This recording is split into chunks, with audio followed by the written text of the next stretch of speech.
Igenekerezo rya 3 z'ukwezi kw'indwi umwaka wa 2020 ikape Canaveral Florida muri Leta Zunze Ubumwe za Amerika isaha 1:50 muri kino gihugu isaha 5:50 ku isaha mpuzamakungu ya GMT ndetse n'isaha 7:50 hano i Bujumbura ndetse n'i Kigali mu Rwanda no mu Burundi niho ikigo kijejwe ubushakashatsi mu bumenyi bw'ikirere ca Leta Zunze Ubumwe za Amerika carungika imashini biciye mu kigendajuru ku mubumbe ugira kane uvuye ku zuba benshi bakunze kwita umubumbe wa Mars canke se umubumbe utukura ugenda mu kigendajuru ca Atlas 541 iki gikorwa catwaye amafaranga arenga miliyari 2 n'ibihumbi n'imiliyoni amajana 7 z'amadolari ya Amerika bivuze trillion zitandatu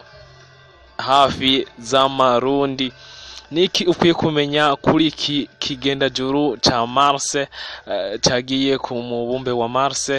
Mission yaco yakijanye ni yihe? Ni hehe izokora ino mashini? Ni hehe kizogwa nakahe kamaro kazomarira insi muri kino kigendajuru cagiye kuri no mubumbe na cyane ko cagiye kijanye iyi mashini? Nivyo no musi tukihuganiraho, ndagusabe ugira subscribe utarayigira kugira ngo amakuru tukugezaho uzure yaronkera ku gihe, ariko kandi unakunze no video yacu unagile like ugiko navyo biba biryoshe kandi biba binezereye. Nakubwira ko mu mateka ya National Aeronautic and Space Administration canke se NASA nibwo ubwa mbere iki kigo kirungitse imashini biciye mu kigendajuru kuri uyu mubumbe, aho bafise intego yo kuraba ikirere c'uyu mubumbe ndetse nibigize isi canke se ubutaka bw'uyu mubumbe utukura wa Mars. Iyi mashini yarungitswe ko uyu mubumbe izo kwiga kubijanye n'ikirere ndetse n'ubuzima bwahozeho kuri uno mubumbe canke se climate and geology kuri Mars. Iyi mashini canke rover mu rurimi rw'icongereza yahawe izina rya Perseverance.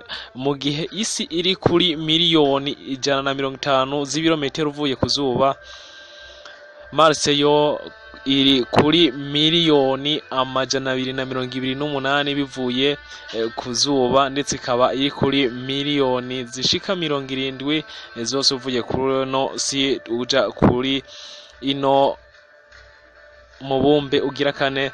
Ibi ni navyo bituma urugendo rw'imashini kugera kuri uyu mubumbe ruzofata igihe kirekire gushika aho gishika amezi 7 yose nkuko bitangazwa na NASA, aho kizoshika neza na neza kuri no mubumbe wa Mars kugenekerezo rya 18 z'ukwezi kw'indwi umwaka wa 2021. Perseverance ni imashini igira gatanu rungitswe kuri uyu mubumbe inyuma ya Sojourner, Spirit, Opportunity na Curiosity yarungitswe mu mwaka wa 2012 ndetse n'ubu ikiriyo igira ubushakashatsi bwo kuri uno mubumbe. Izi mashini zayibanjirije hifashishijwe ubushakashatsi batoye ko kuye mubumbe wigeze kubaho amazi, ibi bigaha amahirwe ko ikindi kinyabuzima ndetse n'abantu bashobora kuba bazohaba mu minsi iri imbere. Umubumbe wa Mars usanzwe ufise inguvu nke zo kwikwegera ko ivyo bitwa gravity. Iyi mashini rero yagiye itwaye n'akandi kadege canke se drone canke helicopter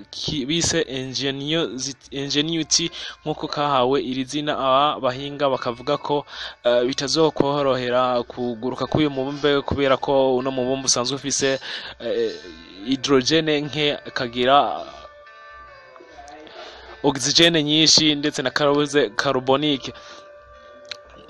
Kuva kera rero abantu benshi bibaza ko uyu mubumbe hashobora kuba harabaye ibinyabuzima, ndetse kuva mu mwaka wa 1965 umbuga ikigendajuru ca Marine 4 c'abanyamerika cafotoye amafoto cerekana ko bigoye kuhaba nyuma yuko bari barabonye ibitandaro vy'amabuye kuri uno mubumbe. Mu mwaka wa 1975 ibigendajuru bibiri vya Viking vyakozwe na Leta Zunze Ubumwe za Amerika vyashoboye kuba bitembera kuna mubumbe biza kuba bibona ama microbe yihishe muri uno mubumbe ari byo abashakashatsi banaza bagiriye bavuga bati bino bintu nubwo biruko bishobora kuba atari byo ari navyo vyatumye izindi mashini canke space probe zigenda zirungikwa kuri uno butaka bwa Mars kugira ngo babashe kuba bamenya koko nibiki bigize uno mubumbe. Ese niki ukwiye kumenya kuri no mashini ya Perseverance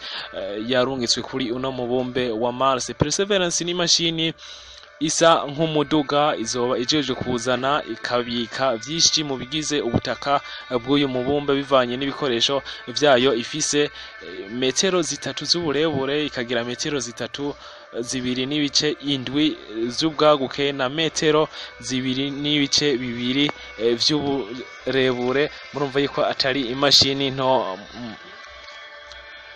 Ipima ibiro igihumbi na 25, ikagira kandi amapine, ifise kamera 23 zose, ifise supercam ndetse na mastercam Z ariyo nkuru, kandi ikagira na radar EMFX izoba ijeje kwerekana buri kimwe mu vyerekeye ahantu iri. Utwuma tubiri tw'ubuhinga turi kuri iyi mashini PAXR na Sherlock bizofasha kwiga buri kimwe bizoba vyashinguye muri utu twuma. Iyi mission yataziwe mission 2020 Mars. Bitegekanijwe ko iyi rover ya Perseverance izo hagarara neza na neza ha ruhande ya equateur ya mubumbe wa Mars, ikazogwa neza na neza nkuko nakubwiye ku igenekerezo rya 18 z'ukwezi kwa kabiri umwaka wa 2020 ku kiyaga, ku cahoze ari kiyaga citwa Jezero. Bakavuga yuko haheze hafi imyaka imiliyari 3.5 kuri kino kiyaga hahoze hari amazi, ariko kube ubu akaba atamazi akihaba kubera yuko imishwara y'izuba yagiye ituma bino bintu bitabasha kuba biboneka canke amazi atabasha kuba ari kuri uyu mubumbe. Iki kiyaga rero bitegekanijwe canke bibazwa yuko hashobora kuba hariyo ubutare bwa carbonate, hashobora kwibikayo utumikrobe. Ubwo rero bifashijwe n'ino mashini izoza irakurayo bumwe mu butaka ikabubika muri buno bwo mubona ngaha.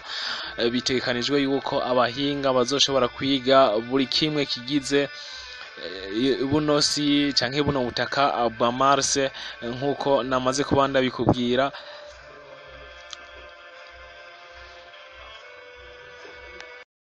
Iyi mashini yagiye ku igenekerezo rya 30 z'ukwezi kwa kwindwi umwaka wa 2020, yagiye ifise umuvuduko kuva ku isi ushika miliyoni zishika 40, ifise umuvuduko w'ihumbi 41 kwisaha uduga, kuko kubera kugira ngo utere satellite bivanye na gravite y'isi ntikiba vyoroshe, aribwo vyatumye yuko igira kuri no muvuduka. Iyi mashini rero izomara kuri Mars umwaka umwe wa Mars, bivuze imisi 387 yo ngaha ku isi.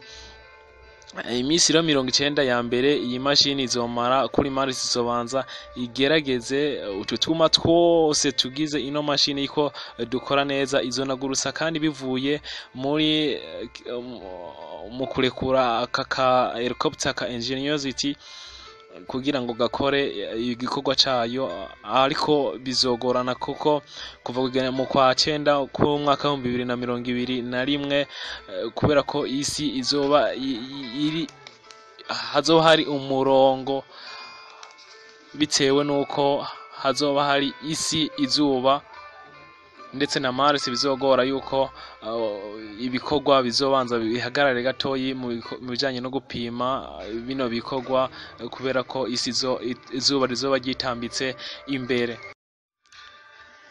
iyi helicopter ingenuity canke Mars helicopter scout azoba ari akadege kazoba kari kumwe na Perseverance gusa ko kazogerageza kuguruka kuyu mubumbe utukura, ndetse azoba ari nakambere kabikoze mu mateka yo gucukumbura kuyu mubumbe, ndetse mission yako izomara igihe gito imisi 30 gusa kuri uno mubumbe. Mu mwaka wa 2026 niho ikigo c'abanyaburayi ca European Space Agency bifatikanije na NASA bazorungika kuyu mubumbe ivyuma bibiri bizofasha kuzana kw'isi tuno zino tibe zageragejwe kubikwa niyi Perseverance, hanyuma zikazogazana kw'isi. Ibi kino gikorwa bikavugwa ko kizorangira neza na neza mu mwaka wa 2031. Ibi bikazofashwa rero ni mashini zibiri, harimwo imwe izogerageza kwizana kuri orbit, hariho n'iyindi rero izogerageza kuzana kw'isi, ndetse imwe muri A4 return orbiter ikaba izokogwa na ABC.